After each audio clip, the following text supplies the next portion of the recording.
Well, hello there everyone, Simon here with another reaction to Skeleton Crew. This is episode number 3, and I very much enjoyed the 2-episode premiere last week. It was everything that I kind of wanted it to be. It was just a fun little adventure show that wasn't overly connected to the larger Star Wars universe. You've got kind of relatable and understandable characters. I thought the kids all did a really good job in their roles, and they're all very different, but they're all kind of very clear in their character motivations.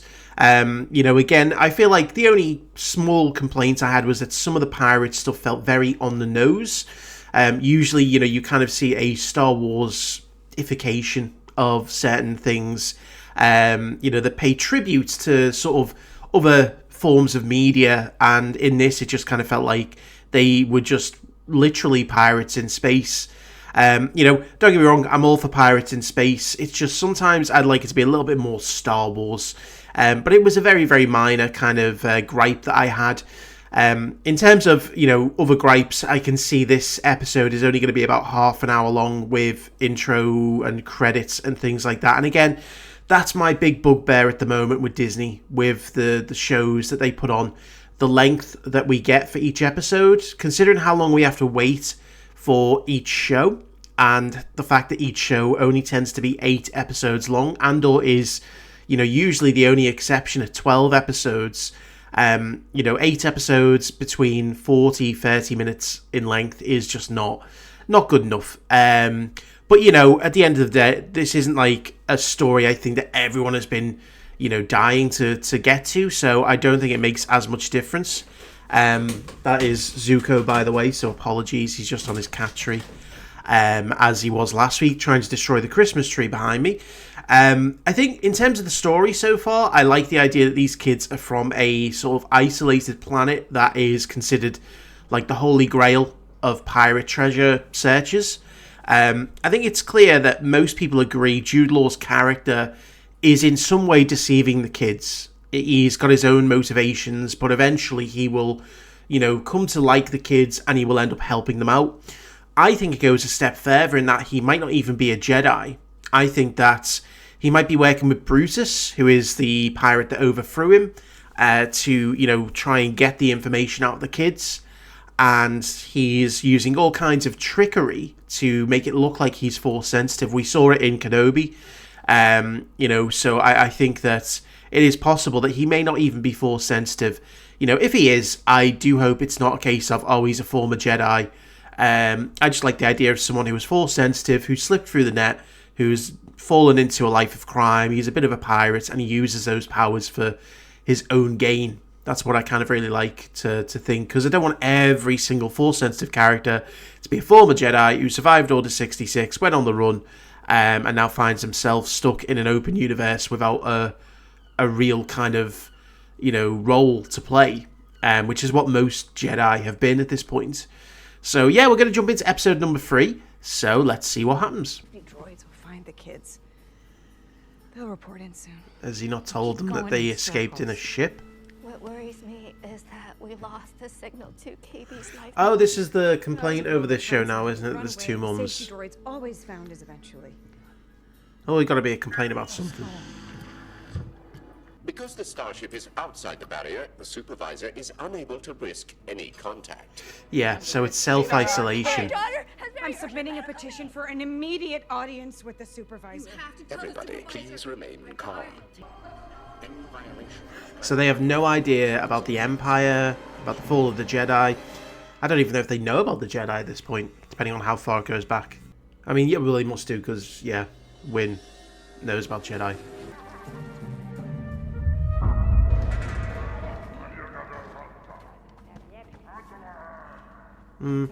Maybe he does have Force power. I don't know.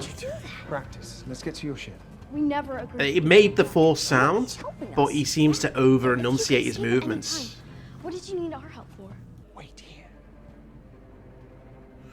If he's the Jedi, why is his lightsaber? 33 said to trust no one. That's what they'll This say. guy was in jail. So were we. I mean, to be fair, he's in jail for pirates. It's not like being in jail for, Jedis are the defenders the police. of justice and keepers of peace in the galaxy. Everybody knows that. And that way is empty. Great, let's go the empty way. Easier to hide in a crowd than an empty corridor if one wants to. Wait, hold! I see, he didn't notice that. Didn't notice the droid. But maybe it's because it's not a living thing. The Force flows through us all. See, he's being too on the nose of it. I just don't know if it's a really good salesman act, and he does have it, or if it's complete fraud. Yeah, we need him. We're not going back for a droid. I thought the Jedi never left a man behind. That's not. Huh. Oh, you First, see his gritted teeth. weird. Second, that's not a Jedi thing. The Jedi say. If you don't go, I will. SN-33. He was disabled right before we were captured. Oh, Has one eye, peg leg. losing his eye hole. Wait, don't touch anything! Yeah, don't touch a button. You don't want to blast off accidentally before I get back. Or blow the ship up. We should blast off before he gets back. Oh, so much for wanting to save SM-33, you know? Hello, I am CZD290. Oh god, I could not. I understand why he's deactivated. That voice. The prince is in danger. Quickly, I must save the prince. We must go this way. Battle droid! Did we land? Yes! Classic battle droid voice. Did we win? That's great. He just wants to steal our treasure. There is Oh, no in the treasure. background. He doesn't know that. Oh, fuck. I love it. I vote that we take him. My god. Not only are they terrible shots, but that thing is sturdier than it looks. It looks like it's made of plastic. Blast off! Wait, but isn't it dangerous to go to hyperspace if we're tied to something? Maybe.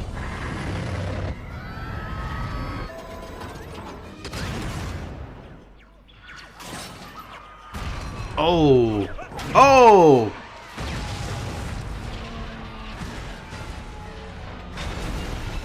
Oh, he's a brave man.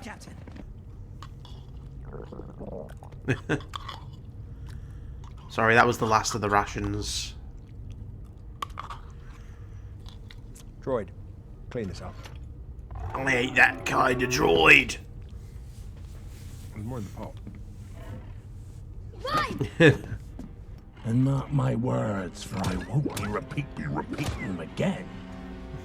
They're definitely from somewhere. Okay. Cryptic. Not very helpful.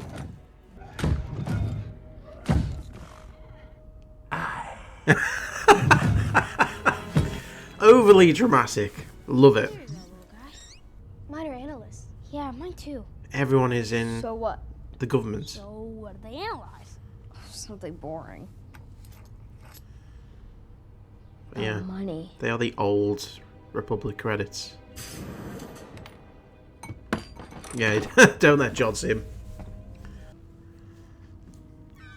Love it, the hammocks as well. Very piratey.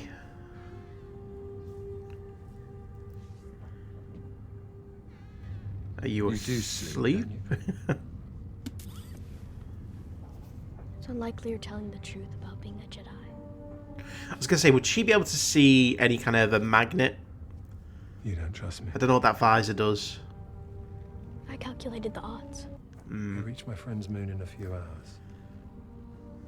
I suggest you get some rest. They're doing a very, very thorough job of trying to convince us he is a Jedi. Again, I'm starting to lean towards Force sensitive, but definitely not a Jedi. But there's also still that possibility. Yeah. Oh, what if this is Takodana? I was thinking, what if it was like... It's not, obviously, because it's a moon. What if it was Maz Kanata? That would be an interesting choice. I know I said I don't want it connected to the larger universe, but it would make sense. It's an observatory? Can you read me? Oh, it's a listening post. Must be kidnapped. Poor thing. Yeah. Got to help them. Yeah. Stellar reputation. Good. That's going to Follow be him as the long as New I can. Republic. But hurry.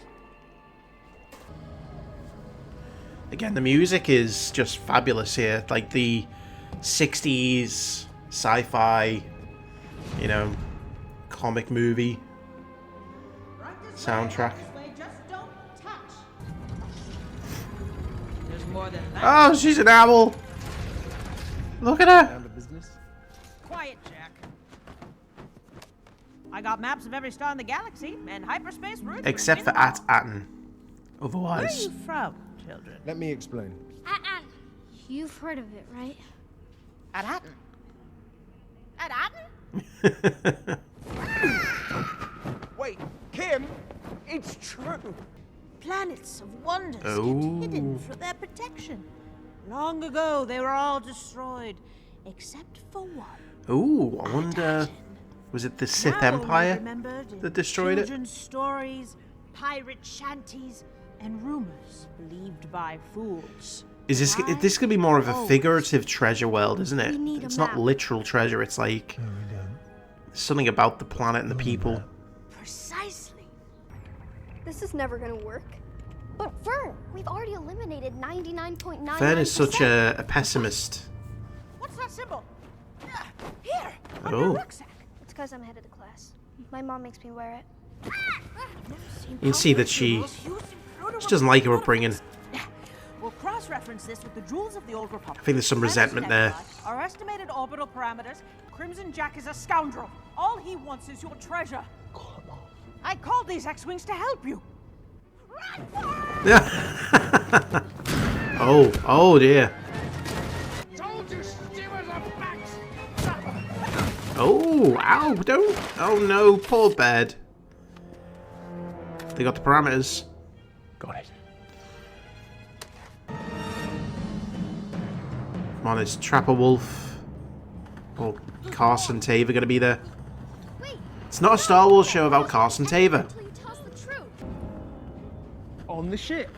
Tell us now.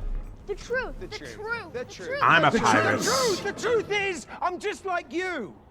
Okay? I'm lost. I'm alone. Not partners.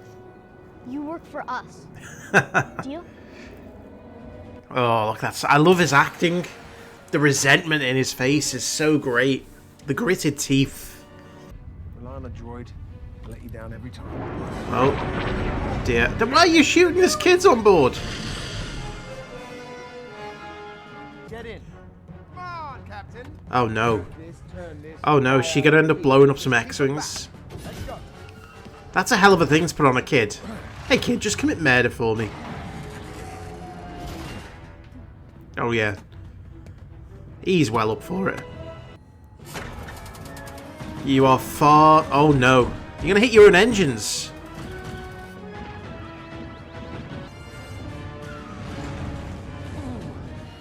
Hey, it's not a bad tactic, Neil. Almost there. I can't see anything. It's going to be Carson Taver. I'm kind of glad he didn't get killed. What are you doing? You let them get away. It's too risky with the kids inside. Who's that? Any idea where they're headed? You're not Carson Taver. Okay, so it's officially not a Star Wars show because Carson Taver is not the X-Wing pilot. That is the rule. Every Star Wars show has to have Carson Taver in it. Or at least Trapper Wolf. I've got to say, that was really fun. Like, you know, that was just good old-fashioned, you know, space adventure. Apologies for Zuko down there. He's in his playful mood because it is sort of 7 in the morning.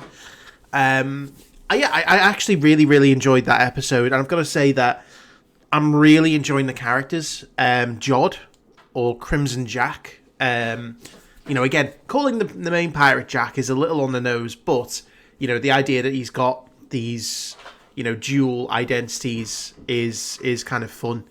I absolutely adore Jude Law's acting in this so far. Like, you can see every emotion on his face, every concession that he has to make to be around the kids. You know, it's clear that he doesn't really want to have to deal with the juveniles and that he's gritting his teeth, you know, at every point that he has to pretend to be nice or he has to pretend to be working with them. And to be fair, the kids are quite smart. You know, Fern clearly is quite the pessimist. Would probably fit in really well with, you know, a certain element of the modern Star Wars fandom. Although I believe that she's got the potential for more emotional growth than they do. But yeah, I really do kind of adore the just lighthearted nature of the show. SM33 is great. The kind of just the way that they use his posture. He's very slumped and, the limp with the peg leg, but when he's in serious mode, he can extend to a really intimidating height. And, he's funny as well. Humor in Star Wars, there's always a risk. Like, I never really enjoyed the Marvel style humor that was in specifically The Last Jedi. That was one of my main issues with that film, was that the humor just completely missed. Don't get me wrong, Star Wars and humor, it's always gone together in some way, but it's always been in a way that's been very kind of like understated. They've been just very simple jokes, and I feel like this show is kind of like hitting those notes. Just little simple things like I, and then coming back and saying I again. It's like, I don't know. It just really feels right. And, I can't see how anyone wouldn't enjoy this show, because there's no stakes to it outside of just the kids, Jod, the pirates, and that's it. And, there's a lot of potential lore being put in here, like talking about the Old Republic, talking about planets that have been destroyed. It makes me wonder if this is going to tie into, the old Sith Empire. And, again, I feel like the lesson to be learned here is that the planet itself doesn't have literal treasure. The planets themselves are considered treasures, maybe because of the knowledge, the natural resources, the people, who knows. And it's clear that the government of At-Aten is aware of that, this great work. And I think Wim's father knows exactly what's going on. I think that he is in on the whole great works thing. The self-isolation. Because, again, it's clear that the kids have knowledge of the Jedi, Coruscant, Alderaan. So their knowledge is within at least, I'd say, 1,000 years of where we are. I don't think the planet's been isolated for any longer than 1,000 years. It might be longer. I'm fairly certain that the Great Sith Wars took place in 10,000 BBY. So, we're looking at that kind of range of 1,000 to 10,000 years before the current setting. But I don't know. It's just something about the show. Like, I was worried, when the show was first announced, and, you realise you've got 4 lead child actors. That's always a big risk. The premise being, very unknown, but then as we learned a bit more, kind of a Lost in Space kind of deal, then it was like pirates. You kind of just think, you don't hear much about this show. Is that a worry? And, again, with other projects having been very divisive, it's kind of like, I don't know how this is going to turn out. But so far, even though it's only 3 episodes, I've got to say I am very surprised by, the quality of the show so far. Even like at the end there where the kids were like shooting back at the X-Wings, and I'm like, kids, you are literally trying to murder just some innocent people. Like, maybe they're not innocent, who knows? But as far as they're aware, those X-Wing pilots are innocent. And it's like, you're kids, you're having fun, but you just don't realize the bigger stakes at hand. And again, it didn't go so dark as to like kill the, I forget the name of the owl, or, kill the X-Wing pilots, have the kids become murderers, because that would be a very dark turn. You finally have them realize that this journey is dangerous, and they've just committed, one of the worst acts you can do. It's keeping it lighthearted, which is great. But you can see where things are going now. They're going to be chased down by bounty hunters. They're going to be chased down by Brutus. They're going to be chased down by the New Republic. All in the hopes of, and I don't think that those coordinates are going to get them to At-Aten. There's going to have been some kind of mistake. There's going to be something missing. Maybe it'll take them to a different lost planet. Because, episode 4, by the end of episode 4, we'll be halfway through the show. You can't imagine them getting home in the 4th episode. But maybe there's a twist in there that we're not expecting.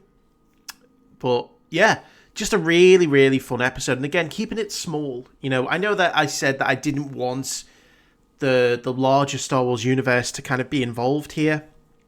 I don't mind the mentions of the Jedi, Jod potentially being Force sensitive. Again, I like the idea that he's not a Jedi. He didn't survive Order 66 because he was never part of the Order. He is just someone who has Force sensitivity.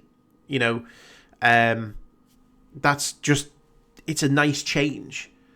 You know, at the same time, I was thinking to myself, oh, someone like Maz Kanata would fit in quite well in this story because, you know, she is someone that connects all of the underworld. You know, she's been on Takodana for 1,000 years.